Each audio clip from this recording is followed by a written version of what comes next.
నీకు మహిమ కలుగునుగాక. దేవుడిచ్చిన ఈ శ్రేష్టమైనటువంటి సమయాన్ని బట్టి దేవాదేవునికి వందనాలు చెల్లిస్తూ ఉన్నారు. ప్రియులారా, నేటి దినాన ఉపవాసం కొరకు మనము ధ్యానం చేసుకున్నాం. ఉపవాసం వలన మనకు వచ్చేటువంటి ప్రయోజనం ఏంటి, ఎందుకు మనం ఉపవాసం ఉండాలి అనే విషయాలు కొద్దిగా మనము ధ్యానం చేసుకున్నాం. ఈ దినము దేవుడు మనతో సూటిగా మాట్లాడలాగున పరిశుద్ధ గ్రంథము నుండి యెహెజ్కేలు గ్రంథము 47వ అధ్యాయములో ఉన్నటువంటి కొన్ని మాటలు ధ్యానం చేయడానికి నేను ఇష్టపడుతూ ఉన్నాను. ప్రియుల వాక్యాన్ని మనము చాలా జాగ్రత్తగా అవగాహన చేసుకోవాలి. ఇద్దరు భార్యాభర్తలు ఇంటి దగ్గర గొడవాడుకున్నారంట. గొడవాడుకుంటే వెంటనే భార్య లోపలికి వెళ్ళి బట్టలన్నీ సర్దుకుందట. భర్త వచ్చానట, అమ్మ ఈ మాత్రం దానికే బట్టలు సర్దేస్తున్నావా అంటే అమ్మాయి చెప్పిందంట, మా అమ్మ చెప్పింది. ఏం చెప్పింది మీ అమ్మ అంటే, అత్తగారి ఇంటికి వెళ్ళిన తర్వాత భర్తతో కానీ లేకపోతే ఆడపడుచులతో కానీ అత్తగారితో కానీ ఏదైనా తేడా వస్తే సర్దుకుపోమ్మా అని చెప్పిందంట వాళ్ళమ్మ. మా అమ్మ సర్దుకుని పొమ్మంది కాబట్టి నేను సర్దుకుని వెళ్ళిపోతున్నాను. ఇంటికి వెళ్ళిన తర్వాత తల్లి అడిగిందట, అమ్మ ఏంటమ్మా సూట్ కేసు పట్టుకుని వచ్చేసావంటే నువ్వే కదమ్మా చెప్పావు, అక్కడ ఏమైనా తేడా వస్తే సర్దుకుపోమ్మని, అందుకే సర్దుకొని వచ్చేసాను అన్నాను. నేను ఏం చెప్పాను, నువ్వేం చేస్తున్నావు?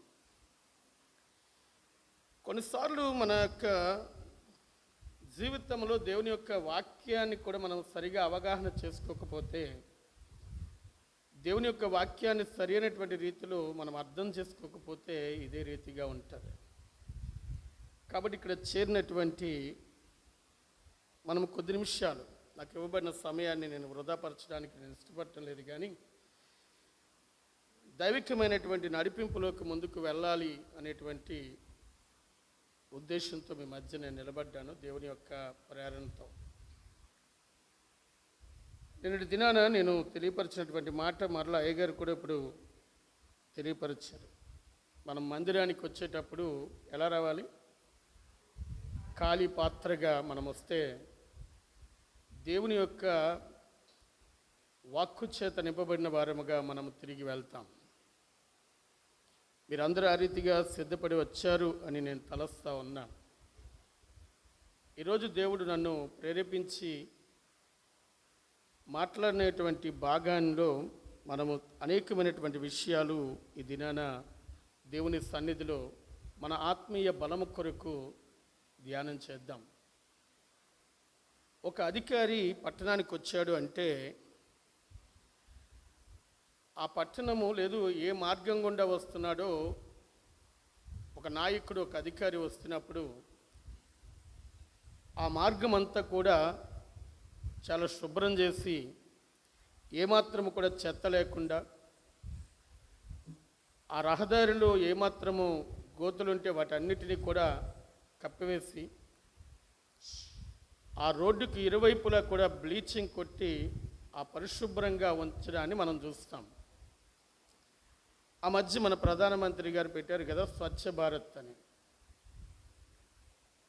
ఈ దినాన ఒక నాయకుడు వస్తే, ఒక అధికారి వస్తే అంత పరిశుభ్రంగా వీధులు ఉంచగలిగితే, సాక్షాత్తు దేవాది దేవుడే మన హృదయంలోకి వస్తున్నప్పుడు మన హృదయం ఎంత పరిశుభ్రంగా ఉండాలో అనేటువంటి విషయాన్ని మనం ఆలోచన చేయగలిగిన వారిగా ఉండాలి. సాక్షాత్తు దేవాది దేవుడే ఈరోజు మన హృదయము అనేటువంటి దేవాలయములో నివాసం చేయడానికి ఆయన ఇష్టపడి మనతో సహవాసం చేయడానికి ఇష్టపడుతున్నటువంటి ఆ సమయాన్ని జాగ్రత్తగా మన హృదయాన్ని దేవుని కొరకు సిద్ధపరిచినటువంటి వారిగా ఉంచడం అనేటువంటిది మన బాధ్యత. ఈరోజు దేవుని యొక్క సన్నిధిలో చేరినటువంటి మనలో ఉన్నటువంటి బలహీనతలు, మనలో ఉన్నటువంటి పర్వతాల లాంటి గర్వము, లేకపోతే అసూయ, లేకపోతే ద్వేషము, అతిశయం అనేటువంటి వాటిని చదును చేయాల్సినటువంటి వారిగా ఉండాలి. మనలో ఉండేటువంటి ఎత్తుపల్లాలు వాటిని పూడ్చవలసినటువంటి వారిగా మనం ఉండగలిగినప్పుడు ఈరోజు దేవుని యొక్క సన్నిధిలో ఆయన వాక్యం ద్వారా మనము సరిచేసుకోవడానికి మనం ఇష్టపడేటువంటి వారిగా ఉండాలి. నేను పుస్తకంలో చదివాను, దేవుని యొక్క వాక్యం అనేటువంటిది అద్దం లాంటిది అని. మనకు తెలుసు, ఇప్పుడు వచ్చేటప్పుడు కూడా మనం అద్దం చూసుకోకుండా వచ్చి ఉండం. అలా ఎవరైనా వచ్చారా? ఎవరు వచ్చి ఉండరు. అందరూ కూడా అద్దం చూసుకుని వచ్చాం. ఆ అద్దములో మన సహజ ముఖరూపం అనేటువంటిది ఎలాగైతే కనబడుతుందో, ఆ ముఖం మీద ఏమైనా మచ్చ ఉన్నప్పుడు, మరక ఉన్నప్పుడు దాన్ని మనం ఎలాగైతే సరిచేసుకుంటూ ఉంటామో, వాక్యం అనేటువంటి అద్దం ముందు మనం నిలబడినప్పుడు మనలో ఉండేటువంటి లోపాన్ని వాక్యము తేటతెల్లం చేస్తుంది. ఆ వాక్యము తేటతెల్లం చేసినప్పుడు దాన్ని సరిచేసుకునేటువంటి వారిగా మనం ఉండగలుగుతాం. కాబట్టి దినాన దేవుని యొక్క సన్నిధిలో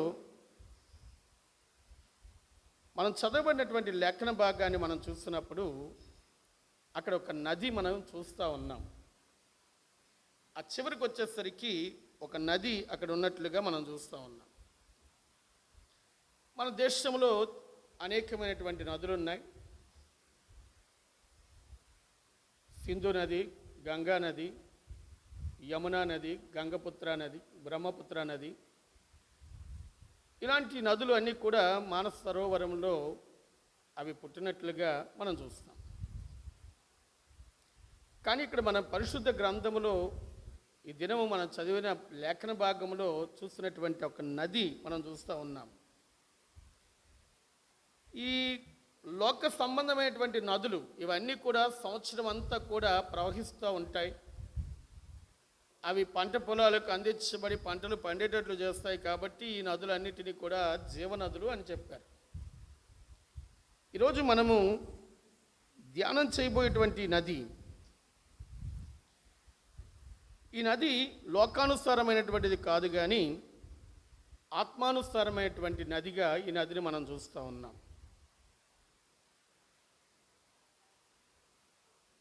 చదివబడిన వాక్య భాగంలోకి వెళ్ళే ముందు మిమ్మల్ని ఒక ప్రశ్న అడగడానికి ఇష్టపడుతూ ఉన్నాను.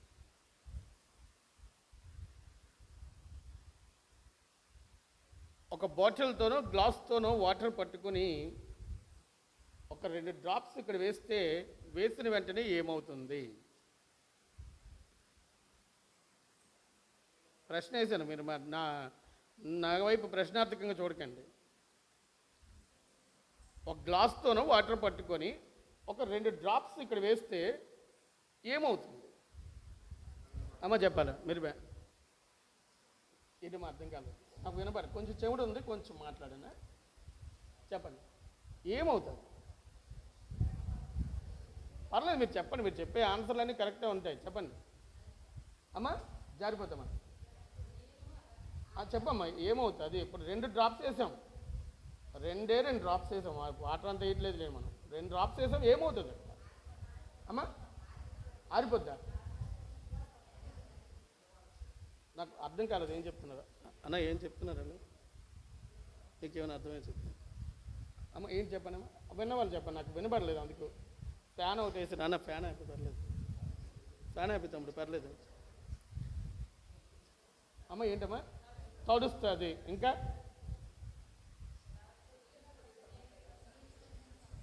ఏంటి తల్లి?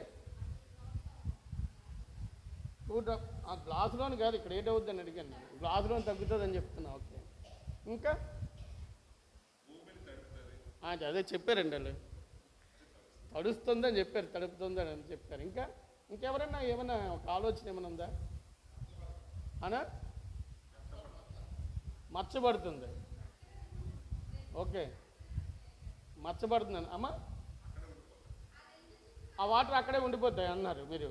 ఓకే ఓకే, అక్కడే ఉండిపోతాయి, అక్కడ తడుస్తుంది, మచ్చబడుతుంది అన్నారు ఆయన. 3 ఆన్సర్లు వచ్చాయి. ఇంకేమన్నా ఉందా అమ్మ?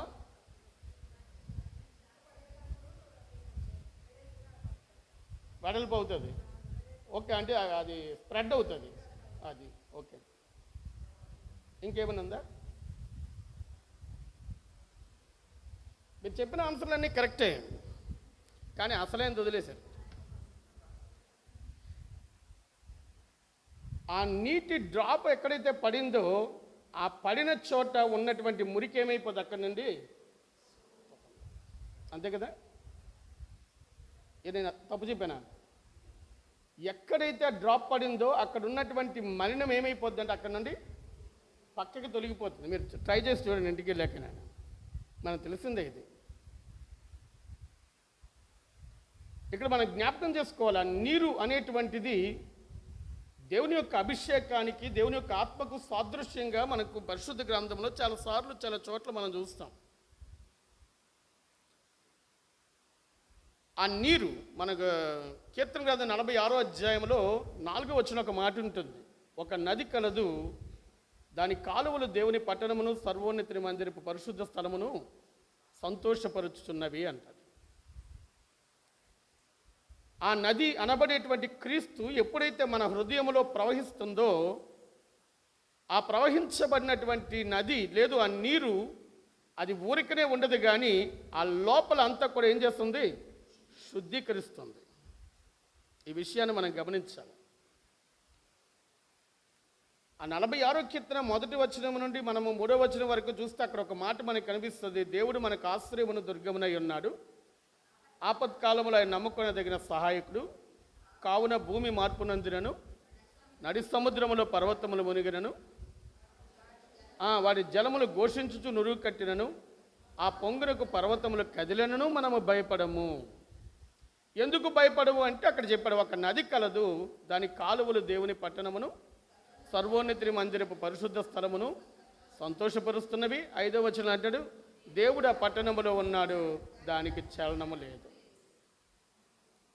ఎప్పుడైతే ఆ నది అనబడేటువంటి ఆ నీరు మన హృదయంలో ప్రవహిస్తుందో ఆ పట్టణానికి చలనం అనేటువంటిది ఉండదు. అందుకే 91వ కీర్తనలో చెప్పి, నీ పక్కన 1000 మంది పడినా, నీ కుడి పక్కన 10,000 మందికి కూడిన అపాయము నీ వద్దకు రాదు. ఎందుకు అంటే ఆ నది అనబడేటువంటి క్రీస్తు మన హృదయంలో ప్రవహిస్తున్నాడు కాబట్టి. ఆ పైన చెప్పబడినటువంటి 2వ వచనం నుండి చెప్పబడినటువంటి మాటను మనం చూస్తే, భూమి మారిపోయేటువంటి పరిస్థితులు రావచ్చు, తల్లకిందులయ్యేటువంటి పరిస్థితులు రావచ్చు, పర్వతాలు కదిలించబడేటువంటి పరిస్థితులు రావచ్చు, కానీ దేవుని యందు విశ్వాసం ఉంచినటువంటి వాడు లేదు ఆ యొక్క నది ప్రవహించేటువంటి వారు ఎన్నడూ కూడా వారు కదిలించబడరు అనేటువంటి సత్యాన్ని కీర్తనకారుడు అక్కడ మాట్లాడాడు. ఈరోజు ఇక్కడ మనం చదివినటువంటి లేఖన భాగంలో ఉన్నటువంటి నది, ఆ నది అనేటువంటిది ఎక్కడ మనకు కనిపించిందంటే చివరికి వచ్చినప్పుడు మనకు కనిపించింది. అక్కడ ఏమన్నాడంటే దాట వీలు లేనంత నదిగా మారిపోయినట్లుగా చూస్తున్నాం. పై భాగంలో ముందు మనం చూసినప్పుడు, మొదటి వచనంలో చూసినప్పుడు ఆ నీటి ఓటగా మనం చూస్తాం. ఒక్కసారి చదువుదాం ఆ మాట. ఎహెజ్కేలు గ్రంథం 47వ అధ్యాయం 1-2 వచనాలు చదువుదాం.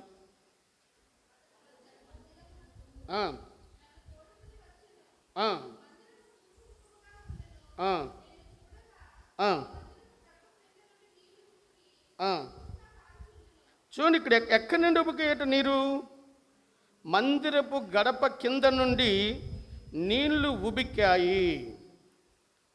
ఎక్కడి నుండి వచ్చే? మందిరపు గడప కింద నుండి. ఆ నీళ్లు బలిపీఠమునకు దక్షిణముగా మందిరపు కుడి ప్రక్కన కింద నుండి పారుచుండెను.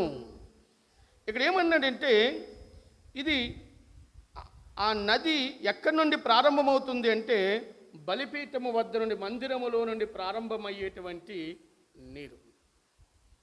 ఈ నీరు ఎలా ప్రారంభించబడింది అంటే ఒక నీటి ఓటగా ప్రారంభించి, ఓట వచ్చినప్పుడు ఎలా వస్తుంది? ఎక్కువ వస్తుందా? కొద్దిగా ప్రారంభమవుతుంది. ఆ ప్రారంభమైనటువంటి నీరు కింద మీరు తర్వాత చదవండి, మీరు అందుకే బైబిల్ రీడింగ్ చేయించాను, ఎందుకంటే మీకు అర్థమవుతుందని. ఆ మందిరపు గడప కింద నుండి బలిపీఠము దగ్గర నుండి పారినటువంటి నీరు అది క్రమేణా ముందుకు వచ్చినప్పుడు దేవుడు యెహెజ్కేలును తన చేయి పట్టుకుని యెహెజ్కేలును ఆ ఊటలో నడిపించడం మొదలుపెట్టాడు. ఆ ఊట గుండా యెహెజ్కేలును తీసుకెళ్తా ఉన్నాడు. అక్కడ కొలిచాడు కదా, ఆయన కొలనూలు చేత పట్టుకొని ఎంత కొలిచాడట? 1000 మూరలు కొలిచాడట. 1000 మూరలు అంటే సుమారు 450 మీటర్లుగా చెప్పబడతాం. దూరమేమి కాదు, 1000 మూరలు కొలిచాడంట. ఆ కొలనూలుతో 1000 మూరలు కొలిస్తే ఎంత లోతుంది అన్నాడు? చీలమండల లోతుంది అన్నాడు. మరలా ఆయన 1000 మూరలు కొలిచాడు. ఏమని దినాన దేవుని యొక్క సన్నిధిలో అప్పుడు మోకాళ్ళ లోతున్నట్లుగా మనం చూస్తాం. ఈ దినాన మొట్టమొదట మనం జ్ఞాపకం చేసుకుందాం, ఆ నీరు ప్రారంభించబడింది, ఊట ప్రారంభించబడింది ఎక్కడ అంటే మందిరములో బలిపీఠము దగ్గర నుండి ఆ నీటి ఊట రావడాన్ని మనం చూస్తూ ఉన్నాం. ఈరోజు దేవుని యొక్క సన్నిధిలో చేరినటువంటి మనమే దేవుని యొక్క ఆలయము అనుకుంటే ఏమంటే ఈరోజు బలిపీఠముగా చెప్పబడేటువంటి మన హృదయం, మనం పాట పాడతాం కదా, ఏం పాట? జీవనదిని నా హృదయములో ప్రవహింపజేయు, జీవనదిని నా హృదయములో ప్రవహింపజేయుమయ్యా. ఏ నది ఇది? ఎక్కడి నుండి ప్రవహించాలట? పాట పాడితే సరిపోదు, మన హృదయములో నుండి ప్రవహించేటట్లు ఉండాలి. మన హృదయములో ఆ ఊట ఉబికి పారేటట్లు ఉండాలి. అలా ఉండాలి అంటే మన హృదయాన్ని తెరిచినటువంటి వారిగా ఉండాలి దేవుని కొరకు. ఎప్పుడైతే నీ హృదయాన్ని తెరుస్తావో ఆ తెరిచినటువంటి నీ హృదయములో సాక్షాత్తు దేవుడు నివాసము చేయగలిగేటువంటి వాడిగా ఉంటాడు. ఎప్పుడైతే ఆయన నివాసము చేస్తాడో ఆ మందిరము గడప కింద నుండి లేదు, ఆ బలిపీఠము అనేటువంటి హృదయములో నుండి ఏమొస్తుందట? ఆ నీటి ఊట అనేటువంటిది, ఆ జీవజల ఊట అనేటువంటిది ఉబకడం ప్రారంభిస్తుంది. ఆ ఉబికినటువంటి ఊట ఊరికినే ఉండేటువంటిది కాదు, అది ప్రవహించేటువంటిది. ఒక దగ్గరే నీరు ఉండిపోతే ఏమవుతుంది? నీరు ఒకే దగ్గర ఉండిపోతే ఏమవుతుంది చెప్పండి, మీకు తెలిసిందే కదా. ఎందుకు అనుమానం? నాచుపడుతుంది, ఇంకా దోమలు వస్తాయి, అనారోగ్యం వస్తుంది. ఏమని ఇది అక్కడ ఉండిపోయేటువంటిది కాదు, ఇది ప్రవహించేటువంటి నది. ఇది ఒకే దగ్గర స్థిరముగా ఉండిపోయేటువంటిది కాదు. నీ హృదయములో నుండి ఉబికినటువంటి క్రీస్తు యొక్క ఆ జీవ నది అనేటువంటి క్రీస్తు ఇదిగో నీ హృదయములో నుండి ఒకే దగ్గర స్టాగ్నేట్ అయిపోయేటువంటిది కాదు, అది ప్రవహించేటువంటిది. దాన్నే యెహెజ్కేలుకి ఇక్కడ దేవుడు చూపిస్తూ ఉన్నాడు. 1000 మూరలు కొలిచాడంట. ఆ నీరు ఎంతవరకు ప్రవహించిందంటే 1000 మూరలు కొలిచేసరికి ఆ నీరు చీలమండలంలో ఉందన్నాడు. అక్కడ మరలా 1000 మూరలు కొలిచేసరికి ఏమైందట? విస్తరించిందా? విస్తరించలేదా? విస్తరిస్తూ ఉంది. దాని లోతు పెరుగుతూ ఉంది, దాని వెడల్పు పెరుగుతూ ఉంది. అక్కడ అది విస్తరించినప్పుడు మోకాళ్ళ లోతులోకి వెళ్ళిపోయింది. మరొక 1000 మూరలు కొలిచినప్పుడు మొలలోతులో ఉన్నట్లుగా అక్కడ చెప్తా ఉన్నాడు. మరొక 1000 మూరలు కొలిస్తే ఎంత ఉందట? దాట వీలు లేనంత నదిగా మారిపోయినట్లుగా మనం చూస్తూ ఉన్నాం. ఈరోజు దేవుడు నీ నుండి కోరుకునేది కూడా అదే. దాట వీలు ఒక ఊటలాగా ఉండిపోవడానికి కాదు, దేవుని యొక్క ప్రవాహము, ఆయన అభిషేకము, ఆయన పరిశుద్ధత, ఆయన యొక్క మేలులు, ఆయన యొక్క దీవెన, ఇవన్నీ కూడా ఏమని ఊటలాగా ప్రారంభమై ఉండిపోయేటువంటిది కాదు. ప్రారంభమైనటువంటి ఊట అది ప్రవహించేటువంటిదిగా ఉంటుంది. ఎంతవరకు అంటే దాట వీలు లేనంత నదిగా మారేంత వరకు ప్రవహిస్తుంది. ఈ దినాన దేవుని యొక్క సన్నిధిలో చేరినటువంటి ఇక్కడ మనం జ్ఞాపకం చేసుకోవాలి. మొట్టమొదట ఆ నీటి ఊట ఎక్కడి నుండి ఊకిందన్నా? బలిపీఠము దగ్గర నుండి. మందిరములో ఉండేటువంటి బలిపీఠం ఉంది. మరి ఈరోజు మన హృదయము అనబడేటువంటి మందిరములో మన బలిపీఠం కావాలి కదా. ఈరోజు నేనంటాను, ప్రతి వ్యక్తికి, ప్రతి ఒక్కరికి వ్యక్తిగతమైనటువంటి బలిపీఠం అనేటువంటిది అవసరం. వ్యక్తిగతమైనటువంటి బలిపీఠం. ఈరోజు ఇక్కడ కూర్చున్నటువంటి మనకు వ్యక్తిగతమైనటువంటి బలిపీఠం ఉందా? ముందు బలిపీఠం అంటే ఏంటో మనం చూద్దాం. బలిపీఠం మీద ఏం చేయబడుతుంది చెప్పండి? సాధారణంగా బలి అర్పించబడుతుంది. ఏం బలిస్తాం బలిపీఠం మీద? మన పాత నిబంధనలు చూసినప్పుడు ఆ బలి పశువుని తీసుకొచ్చి ఆ బలిపీఠం మీద తునకలు చేసి ఆ బలిపీఠం మీద పెట్టి దాన్ని దహించడం అనేటువంటిది. సంపూర్ణమైనటువంటి బలి, సంపూర్ణ బలి అర్పించబడింది అనడానికి ఏం చెప్పగలం? బలిపీఠం మీద ఏముంటుంది చెప్పండి? ఏముంటుంది బలిపీఠం మీద?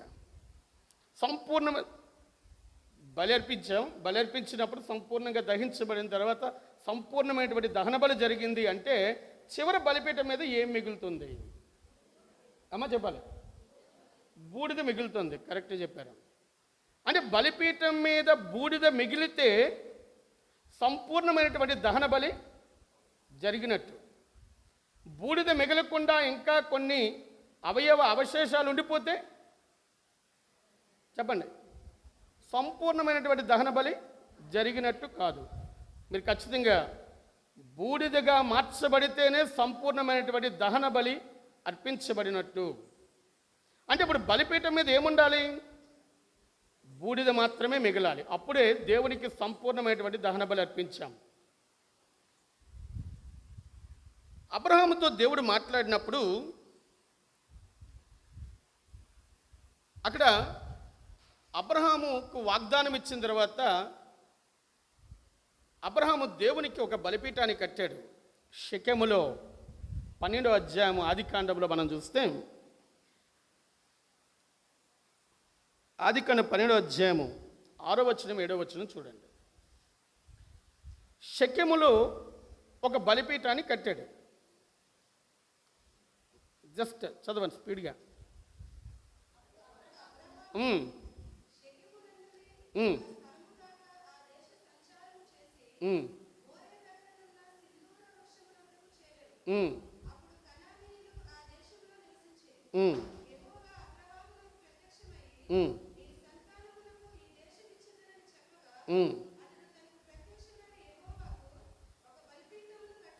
చాలండి. 8వ వచనం చదవమ్మా.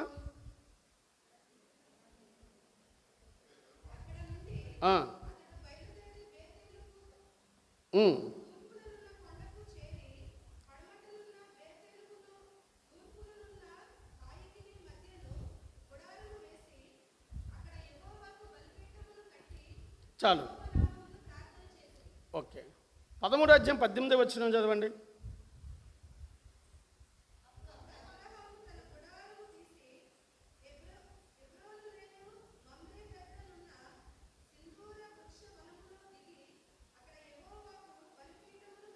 చాలు. ఇక్కడ కనబడుతుంది, మనం చూస్తే అబ్రహాముకు దేవుడు వాగ్దానం ఇచ్చిన తర్వాత దేవుడు చేసినటువంటి వాగ్దానాన్ని బట్టి దేవునికి కృతజ్ఞతగా అక్కడ ఒక బలిపీఠాన్ని కట్టాడు షెకెములో. రెండోది మనం చూస్తున్నప్పుడు హెబ్రోన్లో, బేతేలులోనూ ఒకటి కట్టాడు, తర్వాత హెబ్రోన్లో ఒకటి కట్టాడు కదండి. మనం చదివిన భాగాలు అవే. షెకెములో ఒకటి కట్టాడు, బేతేల్లో ఒక బలిపీఠం కట్టాడు, హెబ్రోన్లో ఒక బలిపీఠాన్ని కట్టాడు. అబ్రహాము కట్టినటువంటి బలిపీఠాన్ని బట్టి దేవుడు సంతోషించలేదు. అబ్రహాము కట్టిన బలిపీఠాన్ని బట్టి దేవుడు ఆనందించలేదు. కానీ దేవుడు చెప్పాడు అబ్రహాముకు ఒక బలిపీఠాన్ని కట్టమని. 22వ అధ్యాయంలో 2వ వచనం మనకు కనబడుతుంది. అది ఎక్కడ అంటే మోరియా కొండ మీద ఆ బలిపీఠాన్ని కట్టమని చెప్పాడు. మనకు తెలిసిందే ఈ భాగం. నువ్వు కట్టిన బలిపీఠం కాదు అబ్రహామా, నేను కట్టమన్నటువంటి బలిపీఠాన్ని నువ్వు కట్టు. మనం కట్టేటువంటి బలిపీఠము దేవునికి ఇష్టమైనది కాదు, కానీ దేవుడు కట్టమన్న బలిపీఠాన్ని నువ్వు కట్టగలిగినప్పుడు ఇదిగో అది దేవునికి ఇంపైనటువంటి సువాసనను ఇచ్చేటువంటిదిగా ఉంటుంది. లేవికాండంలో, సంఖ్యాకాండంలో మనం చూసినప్పుడు దేవునికి అర్పించేటువంటి ఒలీవ నూనె కొరకు అక్కడ మాట్లాడుతూ అచ్చము దంచి తీసిన ఒలీవ నూనెతో అక్కడ ప్రదీపమును వెలిగించమన్నాడు. దంచి తీసినటువంటి ఒలీవ నూనె అక్కడ స్పష్టంగా చెప్పాడు. అక్కడ ఈ దినాన దేవుడు అబ్రహాముతో మాట్లాడినప్పుడు కూడా, దేవుడు అబ్రహాముతో చెప్పినప్పుడు కూడా, అబ్రహాము నువ్వు కట్టిన బలిపీఠం కాదు, నేను కట్టమన్న బలిపీఠాన్ని నువ్వు కట్టాలి. అప్పుడే ఏమని చెప్పాడు? అయ్యా 22వ అధ్యాయంలో మనం చూస్తే, అయ్యా నీకొక్కగానొక్క కుమారుడు ఉన్నాడు కదా, ఆ కుమారుని ఏం చేయాలా? నువ్వు తీసుకెళ్ళి నేను చూపించేటువంటి ఆ పర్వతం మీద తీసుకెళ్ళి నువ్వు బలిగా ఇవ్వాలి. 90 సంవత్సరాలప్పుడు దేవుడు అబ్రహాముతో మాట్లాడి కుమారుని ఇస్తారంటే 25 సంవత్సరాలు ఓపిక పట్టి దేవుడు వాగ్దానం కొరకు మారు మాట్లాడకుండా ఎదురు చూస్తే అబ్రహాము, దేవుడు అకస్మాత్తుగా అల్లారుముద్దుగా పెంచుకున్నటువంటి ఆ ఇస్సాకును దేవుడు అకస్మాత్తుగా వచ్చి, అబ్రహామా నీ కుమారుని నాకు బలిగా ఇచ్చే అని చెప్పి వెళ్ళిపోయాడు. అంతే, మారు మాట్లాడడానికి ఎక్కడ సమయం లేదు. అయ్యా ఇదేంటి అని ప్రశ్నించడానికి కూడా ఎక్కడ సమయం లేదు. వృద్ధాప్యములో ఏమైనా అవసాన కాలంలో పుట్టినటువంటి కుమారుడి మీద ఎటువంటి మక్కువ ఉంటుందో, ఎటువంటి ప్రేమ ఉంటుందో ఒకసారి మనం ఆలోచన చేయాలి. అబ్రహాముకు చెప్పినప్పుడు అబ్రహాము తూచే తప్పకుండా దేవుడు ఏది చెప్పాడో దాన్ని చేయడానికి ఇష్టపడ్డాడు. వెళ్ళిపోయాడు మోరియా పర్వతం దగ్గర కుమారుని బలర్పించడానికి. ఆ సంఘటన, ఆ టెక్స్ట్ మనం చదివినప్పుడు అక్కడ అంటది, నాయనా బలర్పించడానికి వెళ్తున్నాం, కట్టెలు ఉన్నాయి, నిప్పు ఉంది, బలిపశువు ఏది, గొర్రెపిల్ల ఏది అంటే అబ్రహాం అక్కడ చెప్పాడు, యెహోవా ఈరే అన్నాడు. కొడుకును బలర్పించడానికి తీసుకెళ్తున్నప్పుడు కొడుకు అడుగుతున్నటువంటి ప్రశ్నను చూసి ఆ ప్రశ్న విని అబ్రహాము యొక్క గుండె ఎలా తరుక్కుపోయి ఉంటుందో ఈరోజు దేవుని సన్నిధిలో మనం జ్ఞాపకం చేసుకోవాలి. ఏదైతే దేవుడు అడిగాడో ఆ బలిపీఠాన్ని కట్టడానికి అబ్రహాం ఇష్టపడ్డాడు కాబట్టే విశ్వాసులకు తండ్రిగా అబ్రహాంను మనం చూడగలుగుతా ఉన్నాం. తనకున్నటువంటి శారీరకమైనటువంటి తన ప్రేమ, శారీరకమైనటువంటి ఆ కుమారుని మీద ఉన్న సమస్తమైనటువంటి శారీరకమైనటువంటి దాన్ని ఆ బలిపీఠం మీద బూడిద చేయగలిగినటువంటి వాడిగా అబ్రహామును మనం చూస్తాం.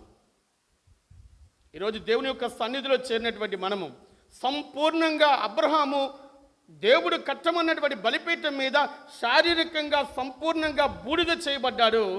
ఆత్మానుసారంగా అబ్రహాము బలపరచబడిన వాడిగా మనం చూస్తాం. మనం ఇందాక మాట్లాడుకున్నాం, బలిపీఠం మీద ఏముండాలా? బూడిద మాత్రమే మిగిలితేనే సంపూర్ణమైనటువంటి దహన బలి. ఆ బలిపీఠం మీద అవశేషాలు శరీరం ఉంటే ఆ బలిపీఠం మీద బలి అర్పించబడినట్టు కాదు, దేవుడు అంగీకరించినట్టు కాదు. మనము పరిశుద్ధ గ్రంథంలో మనం చూస్తున్నప్పుడు రోమిలకు రాసిన పత్రిక 12వ అధ్యాయం 1వ వచనంలో ఒక మాట ఉంటుంది, సహోదరులారా చదవండి, పరిశుద్ధమును దేవునికి అనుకూలమునైన సజీవ యాగముగా మీ శరీరమునకు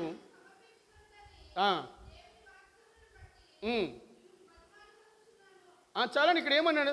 దేవునికి అనుకూలమైన, ఎవరికి అనుకూలం ఇది? ఏది అనుకూలం దేవునికి? సజీవ యాగముగా నువ్వు సమర్పించబడ్డమనేటువంటిది దేవునికి అనుకూలం. ఈరోజు మన వ్యక్తిగతమైనటువంటి బలిపీఠం మీద ప్రతి దినము కూడా మనం ఏం చేయబడాలి అంటే సంపూర్ణంగా మనము దహన బలిగా మనం అర్పించబడాలి. ప్రతి దినము కూడా మన శారీరక సంబంధమైనటువంటి వాటిని, మన యొక్క లోకానుసారమైనటువంటి వాటిని సంపూర్ణంగా బలిపీఠం మీద దహించవేయాలి. బూడిదిగా నువ్వు మార్చబడినప్పుడే నీ హృదయంలో నుండి ఆ జీవ జల నది అనేటువంటి క్రీస్తు ప్రవహించేటువంటి వాడిగా ఉంటాడు. అంతవరకు నువ్వు బూడిదగా కానంత వరకు దహన బలి నువ్వు అర్పించబడినట్టు కాదు. నువ్వు సజీవ యాగంగా సంపూర్ణంగా నువ్వు దేవునికి సమర్పించబడినంత వరకు కూడా మన ఆత్మీయ జీవితాలు ఇదే రీతిగా ఉంటాయి. మనము దేవునికి అర్పించబడినంత వరకు కూడా మన కుటుంబాల్లో దేవుని కార్యాలు, మన కుటుంబాల్లో జరిగేటువంటి పరిస్థితులు అన్నీ కూడా ఇలాగే ఉంటాయి. నువ్వు ఎప్పుడైతే సంపూర్ణంగా దేవునికి నువ్వు సజీవ యాగంగా నువ్వు సమర్పించబడి నీ వ్యక్తిగతమైనటువంటి బలిపీఠము, ఏ బలిపీఠం అది? ఏమని? దేవుని యొక్క సన్నిధిలో విశ్వాసం అనేటువంటి బలిపీఠము, ఆధ్యాత్మికమైనటువంటి బలిపీఠం లేదు, అనుదినము నీ ప్రార్థన అనేటువంటి బలిపీఠము నీ వ్యక్తిగతంగా ప్రతి వ్యక్తికి అవసరం. రక్షణ అనేటువంటిది వ్యక్తిగతం, ఇది సామూహికం కాదు. రక్షణ అనేటువంటిది వ్యక్తిగతమే. నా భార్య ప్రార్థన చేస్తే నేను పరలోకానికి వెళ్ళను. నేను ప్రార్థన చేయాలా, నేను రక్షించబడాలా, నేను మార్పు చెందాలా, నేను మారు మనసు పొందాలి, నేను పశ్చాత్తాపడాలా. నేను ప్రార్థన చేస్తే నా భార్య పరలోకానికి వెళ్ళదు. రక్షణ అనేటువంటిది వ్యక్తిగతం. కాబట్టి ప్రతి ఒక్కరికి వ్యక్తిగతమైనటువంటి బలిపీఠం అవసరం. ఆ బలిపీఠం మీద ప్రతి దినము కూడా నువ్వు కాల్చబడాలా, ప్రతి దినము కూడా నువ్వు బూడిద చేయబడాలా. అలా చేయబడినప్పుడే ఇదిగో యొక్క ఆ నదిని హృదయంలోని ప్రవహించేటట్లుంటుంది. అప్పుడే ఆ హృదయం అనేటువంటి బలిపీఠములో నుండి ఆ యొక్క ఊట అనేటువంటిది ఉబుకుతుంది అనేటువంటి సత్యాన్ని మనం గమనించాలి. ఒక ఎగ్జాంపుల్ నేను చెప్తాను. సౌలు దావీదు మనకు తెలుసు. సౌలు దావీదు తెలుసు. ఏమంటే సౌలు 40 సంవత్సరాలు ఇశ్రాయేలు ప్రజలను పరిపాలించేస్తాడు. 40 సంవత్సరాలు పరిపాలన చేస్తాడు. 40 సంవత్సరాలు పరిపాలనలో 2 సంవత్సరాలు మాత్రమే దేవుని ఆత్మచేత నింపబడిన వాడిగా ఉన్నాడు. 2 సంవత్సరాలు మాత్రమే దేవుని ఆత్మచేత నడిపించబడిన వాడిగా ఉన్నాడు. మిగిలిన 38 సంవత్సరాలు కూడా దావీదుని ఎలా చంపాలో అనేది తిరిగాడంతే. దేవుని ఆత్మ అతన్ని విడిచి వెళ్ళిపోయింది. దేవుని ఆత్మ అతన్ని విడిచి వెళ్ళిపోయినట్టు స్పష్టంగా పరిశుద్ధ గ్రంథంలో రాయబడి ఉంది. దావీదును మనం చూస్తాం. 51వ కీర్తనలో అక్కడ అంటాడు, అయ్యా సమ్మతి కలిగిన మనస్సు నాకు దయచేయి. ఇంకో మాట అంటాడు అక్కడ, నీ రక్షణానందము నాకు మరలా పుట్టించు. కాదు, అందుకే పరిశుద్ధ గ్రంథంలో ఒక మాట రాయబడి ఉంది. ఏంటి అంటే, యెహోవా ఉత్తముడని రుచి చూచి, ఒకసారి రుచి చూస్తే తెలుస్తుంది. కూర బాగుంటే ఏం చేస్తాం మనం? మరి కొంచెం వేసుకొని తినేస్తాం అంతే. అవునా కదండి? ఆ రుచి తెలిసిన తర్వాత ఎన్నడూ కొన్ని విడిచిపెట్టేటువంటి వ్యక్తిగానే ఉండలేవు. ఆయన ప్రసన్నత, ఆయన సన్నిధి లేకపోతే నువ్వు ఉండలేవు, నువ్వు గడపలేవు కాలాన్ని, నువ్వు సమయాన్ని ఏమాత్రం కూడా గడిపేటువంటి వ్యక్తిగానే ఉండలేవు. ఆ రుచి చూడగలిగేటువంటి వారిగా మనం ఉంటాం. ఈరోజు ప్రియమైన వర్లరా, ఈరోజు మన హృదయము అనేటువంటి ఆ బలిపీఠము కింద నుండి ఆ జీవ జల నది అనేటువంటిది ఉబకాలి అంటే మనము మన బలిపీఠము వ్యక్తిగతమైనటువంటి ప్రార్థన అనేటువంటి బలిపీఠం కావాలి. ఒకవేళ ఇంతవరకు మన యొక్క ఆత్మీయ జీవితంలో, మన విశ్వాస ప్రయాణంలో బలిపీఠం లేని వారిగా ఒకవేళ మనం ఉన్నామేమో, ఈరోజు దాన్ని కట్టడానికి నువ్వు ప్రయత్నం చేయాలి. మన వ్యక్తిగతమైనటువంటి బలిపీఠము, ప్రార్థన అనేటువంటి బలిపీఠం మనం ఉన్నప్పుడు ఇదిగో ప్రతి దినము కూడా ఆ ఆయన సన్నిధిలో మనము సజీవ యాగంగా సమర్పించుకునేటువంటి వారిగా ఉంటాం. ఎప్పుడైతే నువ్వు అలాగూ సమర్పించుకుంటావో ఇదిగో నీ హృదయంలో నుండి ఏమొస్తుందట? జీవజల నది ఉబికి పారుతుంది. అది పారితే అక్కడ రాయబడిన మాట మనం చూస్తే అక్కడ మనం ఒక మాట మనకు కనిపిస్తుంది. అక్కడ ఏంటి అంటే,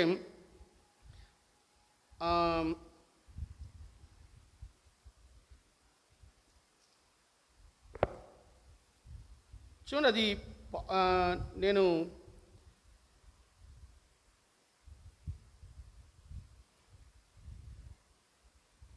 6వ వచనం చదవండి.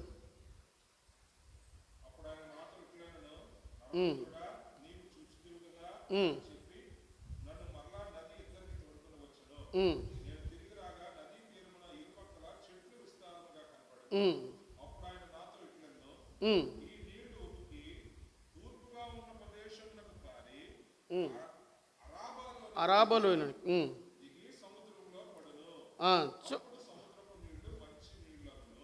చూడండి, ఇక్కడ ఎక్కడ పడ్డాయట ఈ నీరు? పారిన నీరు ఎక్కడికి వచ్చిందట? అరాబాలోయలో. అక్కడ నుండి ఎక్కడికి వచ్చింది? సముద్రంలో పడిందట. సముద్రంలో పడితే ఆ నీళ్ళు ఏమైపోయాయంట? మంచి నీళ్ళు అయిపోయాట. ఏమండి, సముద్రంలో ఏమైనా కొన్ని నీళ్ళు అయితే మంచి నీళ్ళు అవుతాయా? సముద్ర నీళ్ళు తాగారా ఎప్పుడన్నా? తీగుంటాయా అమ్మ? ఒప్పుకుంటాయి. ఇక్కడ చూడండి, ఈ నీరు ఎప్పుడైతే సముద్రంలో పడిందో ఆ సముద్రపు నీళ్ళు ఏమైపోయాట? మంచి నీళ్ళుగా మారిపోయాట. ఇక్కడ చెప్పబడినటువంటి మాట సముద్రము అనగానే మృత సముద్రాన్ని సూచిస్తూ ఉంది. ఈ బైబిల్లో చివర పటాలు ఉన్నాయి కదా, మ్యాప్లు ఉన్నాయి కదా, ఆ మ్యాప్లో రౌండ్గా ఒక పాయింట్ ఉంటుంది. మీరు చూడండి, బైబిల్లో మీకు ఇది కనిపిస్తుంది ఖచ్చితంగా. ఇది ఉంది కదా, ఈ రౌండ్ చేయబడి అక్కడ మృత సముద్రం అని రాయబడి చూసుకోండి. ఈ బలిపీఠము నుండి ఉబికినటువంటి నీటి ఊట ఎక్కడ పడిందట? సముద్రములో పడిందట. మృత సముద్రాన్ని సూచిస్తూ ఉంది అది. మృత సముద్రము అంటే అక్కడ అంటే డెడ్ సీ అని ఉంది, ఎండ్ అనమాట. ఇంకా దాన్ని ఇక్కడ వెళ్ళడానికి ఇంకేం లేదండి. దీని కొరకు మనం చూస్తే ఏమని రాయబడి ఉందంటే, దీనిలో ఎక్కువ లవణాలు, ఖనిజాలు, అధిక సాంద్రతో రసాయనాలు ఉండడం వలన మృత సముద్రం అంటే అందులో ఏ ప్రాణి బ్రతకదు, ఇందులో ఏ చేపలు ఉండవు, అందులో ఎవరిని వేసినా అందులో చచ్చిపోవడం తప్ప అందులో ఏ ప్రాణి కూడా జీవమగలదేది కూడా దానిలో బ్రతకదు. అందుకే దాన్ని మృత సముద్రం అన్నారు. ఈ మృత సముద్రంలో పడితే అది ఎవరు తాగడానికి కానీ దేనికి పనికిరానటువంటిది నది. ఈ నది నీరు ఏనది? మందిరపు గడప కింద నుండి ఉబికి పారినటువంటి ఆ నది నీరు ఎక్కడ పడిందట? వెళ్ళి ఆ సముద్రములో పడితే ఆ సముద్రపు నీరు ఏమైపోయేట? మంచి నీరు అయిపోయిందట. దేవుడి మాటను బట్టి మనకు ఒక ఆత్మీయమైనటువంటి పాఠాన్ని నేర్పించడానికి ఇష్టపడుతూ ఉన్నాడు. ఒకవేళ మనం వ్యక్తిగత జీవితంలో నేను పనికిరాను అనుకున్నావేమో, నేను పనికిరాని వాడు, నేను పనికిరాని దాను, నా జీవితంలో ఏది జరిగేటువంటిది లేదు అని అనుకుంటున్నావేమో, ఇదిగో అంతవరకు ఎవ్వరికి పనికిరాని ఉపయోగపడినటువంటి ఆ మృత సముద్రం ఎప్పుడైతే ఆ మందిరపు గడప కింద నుండి వచ్చినటువంటి నీటి ఊట ప్రవాహమై వచ్చి ఆ సముద్రంలో పడితే ఆ సముద్రపు నీళ్ళు ఎవరికి పనికిరానటువంటి నీళ్ళు అనేక మందికి దాహాన్ని తీర్చేవిగా మార్చబడతాం. ఈరోజు దేవుని యొక్క సన్నిధిలో చేరినటువంటి మనము ఇదిగో క్రీస్తు అనబడేటువంటి ఆ నది నీ హృదయము గుండా ప్రవహిస్తే, నీ హృదయంలో ప్రవహిస్తే ఆ నది ప్రవహించేటువంటి నీరు ఏమైపోద్దట? సముద్రములో నీరు ఎవరికి పనిచేయదు తాగడానికి, కానీ ఆ నీరు ఎప్పుడైతే పడిందో క్రీస్తు అనబడేటువంటి నీరు అనేక మందికి పనికొచ్చేటువంటి పాత్రగా దేవుడు నిర్మాణిస్తాడు. అనేక మందికి ఉపయోగకరంగా, అనేక మందికి దీవెనకరంగా దేవుడు నిన్ను మార్చడానికి అని ఇష్టపడేటువంటి వాడు. నువ్వు అలా మార్చబడాలి అంటే నీవు గడప కింద నుండి ఉబికేటువంటి నీరు ఎలా అయితే ఉబుకుతుందో నీ హృదయంలో క్రీస్తును చేర్చుకునేటువంటి వ్యక్తిగానే ఉండాలి. ఆ ప్రార్థన అనేటువంటి బలిపీఠం మీద నీ సజీవ యాగంగా నువ్వు సమర్పించబడినప్పుడే నీ హృదయములో ఉండేటువంటి క్రీస్తు నీ పనికిరాని ప్రతి పరిస్థితిని కూడా ఆయన మార్చగలిగేటువంటి వాడిగా ఉంటాడు. అక్కడ కింద ఒక మాట రాయబడింది, ఇంకా ఉప్పుగా ఉన్న బురదగా ఉన్న స్థలాలు అలాగే ఉంచాయి. చాలాసార్లు మన హృదయాన్ని కఠినపరుచుకుంటాం. దేవుడు ఎన్నిసార్లు మనతో మాట్లాడుతున్నా, ఎన్నిసార్లు దేవుడు మనల్ని తడుతున్నా, ఎన్నిసార్లు దేవుడు మనల్ని హెచ్చరిస్తున్నా ఆయన మాటను మనం ఖాతరు చేయం. మన హృదయాన్ని ఎప్పటికప్పుడు కఠినపరిచేసుకుంటాం. అక్కడ రాయబడిన మాట, ఇంకా బురదగా ఉన్న స్థలాలు, ఊబి స్థలాలు అలాగే వాటికి ఒక దినం ఉంది. అవి ఉప్పు గలవై ఉండి ఎలా ఉన్నాయట? బాగు కాకుండా ఉన్నాయి. వాటిని అలాగున్నాయి, దానికి ఒక దినం ఉంది. ఆ దినం వచ్చినప్పుడు మనకు ఒక సామెత ఉంది కదా, కర్ర వంకర ఎవరు తీర్చాలట? తెలుసా? తెలీదా? కర్ర వంకర ఎవరు తీరుస్తారు? అది దేవుడు కూడా అదే చెప్తున్నాడు. ఎన్నిసార్లు గద్దించినా లోబడినటువంటి వాడు ఏమని రాయబడింది? హఠాత్తుగా ఆ మాట మనం పలకొద్దు. మనకు ఆ పరిస్థితి ఉండకూడదని అనేక సార్లు దేవుడు హెచ్చరిక చేస్తూ ఉన్నాడు. అనేక సార్లు దేవుడు మనం తడుతూ ఉన్నాడు.